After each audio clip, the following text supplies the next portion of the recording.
তারা ইতিমধ্যে শুনতে পেয়েছেন আমাদের মাননীয় চেয়ারম্যান মহোদয় এলাকার যে ক্ষতিগ্রস্ত এলাকার বর্ণনা দিয়েছেন। আমি মনে করি আমার পাশে একটি যে প্রাথমিক বিদ্যালয় যেটা ক্ষতিগ্রস্ত প্রায় 70% ক্ষতিগ্রস্ত হয়েছে, এটাকে যদি রক্ষা করতে হয় তাহলে এখানে বেড়িবাঁধ সৃষ্টি করে এবং নদীর যে গতিপথ এটাকে অন্য দিক দিয়ে ঘুরিয়ে দিতে হবে।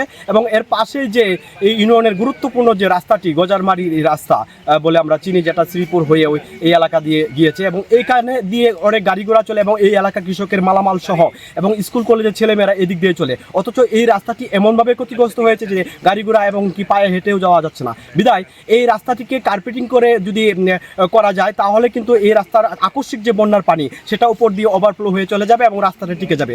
আমাদের এলাকার জনগণের পক্ষ থেকে আমার জোরালো দাবি, এই রাস্তাটির ব্যাপারে যেন মাননীয় ডেপুটি স্পিকার মহোদয় ইতিমধ্যে উনি আজকে আসবেন এবং আসলে যেন আমাদের এলাকাবাসীর এই কথাগুলো শুনেন এবং এই প্রাথমিক বিদ্যালয়টাকে যেভাবে আরও সুন্দর করে রক্ষা করা যায়, এই এলাকার ছেলেমেয়েরা লেখাপড়ার চলমান থাকে, সেই প্রত্যাশাটুকু আপনাদের মাধ্যমে আমি দেশবাসীকে এবং ডেপুটি স্পিকার মহোদয়কে জানাতে চাই। আরও পাশাপাশি জানাতে চাই এই এলাকার যে ফিশারিগুলো ছিল এবং যে মাছের যে কামারগুলো ছিল, এটা ব্যাপকভাবে আকস্মিকভাবে পানি আসাতে ব্যাপকভাবে ক্ষতিগ্রস্ত হয়েছেন। তাদেরকে চিহ্নিত করে এবং বীজতলা যাদের নষ্ট হয়েছে তাদেরকে চিহ্নিত করে যদি কোনোরকম ক্ষতিপূরণের ব্যবস্থা করা যায় বলে তাহলে মনে হয় আরও ভালো হবে বলে আমি বিশ্বাস করি।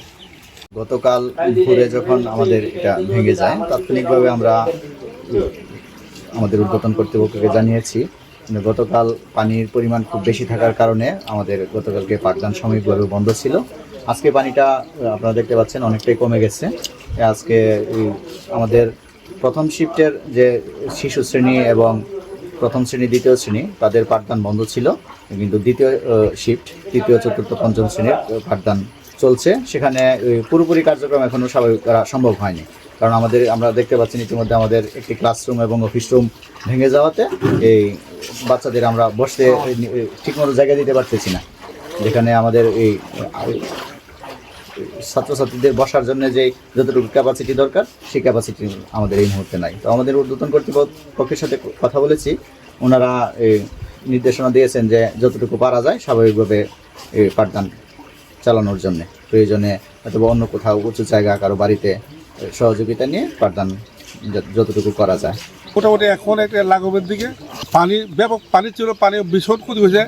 আগে আমার মাননীয় চেয়ারম্যান মহোদয় বলছেন বা আরেকজন আমাদের এই এলাকার স্থানীয় সেও বলছে যে মোটামুটি এখন অবনতি, কোয়ালিটি অবনতি। তবে কথাটা হলো যদি এইটারে আমরা সম্পূর্ণভাবে আমরা এটা পরিচালনা করতে চাই তাহলে অবশ্যই আমাদের এই যে পাশের যে এটা আছে এটা একটা বেরিয়ে একান্ত প্রয়োজন। যদি এইগুলি এই প্রতিষ্ঠানটা আমরা টিকাইতে চাই, এখানে আমাদের দাবি হলো যে যেন এইটা প্রতিষ্ঠানটা যাতে আমরা রক্ষা রাখতে পারি সেই একটা প্রচেষ্টা করার জন্য আমরা দূর দাবি করছি মাননীয় সরকারের কাছে যে এই প্রতিষ্ঠান যাতে আমরা সুরক্ষা করতে পারি সেই একটা প্রচেষ্টা করা।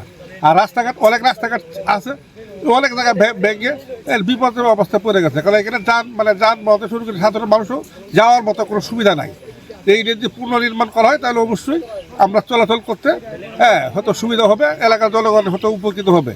বর্তমানের অবস্থা হইলো অন্ত মোটামুটি ভালো।